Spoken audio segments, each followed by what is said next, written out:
Morimoto at Disney Springs has such great food, and the sake here is unbelievable. We've got the expert here with us, and I know we've got some footage of you doing the sake tasting, but can you give us a little bit about your background? Because I know Mexico, you had mentioned when you were talking, and you don't necessarily equate sake and Mexico. Exactly. I mean, always growing up, I thought that I would end up with sake, but totally not. So I was born in northern Mexico, between Monterrey and Chihuahua, middle of the desert, home of the first winery in America, so that always sparked a little interest into the beverage. Also, my grandparents were a big influence, mostly on my mom's side, who used to make wine in the basement like every other northern Italian man. That always got me into that, making me move into Napa, and then meeting Chef and just the whole team that trained us during the opening almost 6 years ago. That always really opened this Pandora box, because I was already in love with the whole beverage world, with wine, with cocktails and beer, and then just opened the sake, and I was just totally attracted. I like to say in my past life I was Japanese, because everything about the culture, the style, the production, the final taste, and what you can do with it, it's always just my big passion. Oh yes, and you get to work not just here at Disney Springs, but also with Chef Morimoto at all his restaurants with the beverages, correct?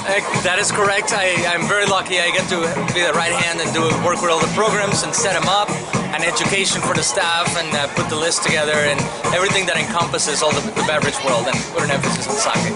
And can you tell us a little bit about how you chose the sakes that are used for the tasting, and then also just for the layperson like myself, I loved how they paired, how you would pair a sake. I think people are familiar with wine, but they don't necessarily think about that. So how we came together with this sake is it's to display mostly, if I close my eyes and I see the whole prefecture map of Japan, and I try to first pinpoint certain areas of Japan that would be drastic in style and taste, and then the way they're produced, and the milling method, polishing, and all these little things. So that's how we came up with doing the Dasai sparkling Nigori, which is super unorthodox. That's hard to find. So we started with that, and then we did the Fukucho, which is the moon in the water, and that one's a Junmai Ginjo from Hiroshima, from south. Very mineral driven and floral, and like lavender and anise. And then we did the Morimoto Daiginjo from the central west side of Japan, and that one has 100-year-old water, very delicate, and the highest polishing you can do on a grain of rice. And the last one, we wanted to do big. We did the baos. We did a richer profile food. So we did a honjoso, which is brewer's alcohol added from Niigata, from Kikusui. And in this case, it has so much breadth. It's broad, has a richness to it, sort of a, I don't know, hairy-chested, big little guy. That's pretty fun. Yeah, it really paired nicely, because this was the first time I've ever had a sake meal with the pairing versus, you know, just kind of trying or doing a flight. And that's the amazing thing with sake. You could grab the last one, especially we did, and try a classic Italian dish with it. Do a marinara, or do a cheese pasta, or even do a hamburger. And that sake, and speaking about pairings, it has the richness and viscosity where it's not gonna get hidden.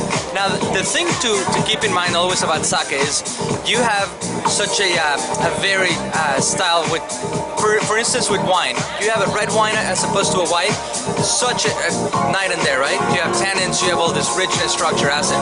With sake, it's more almost linear in that sense, where you're never gonna have the big tannic that's gonna be drying your palate.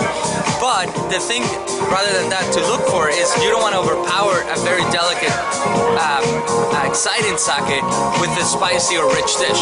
So that is your factor you're going against here. So if you're going to do a richer dish, like lamb, you want a big style of sake.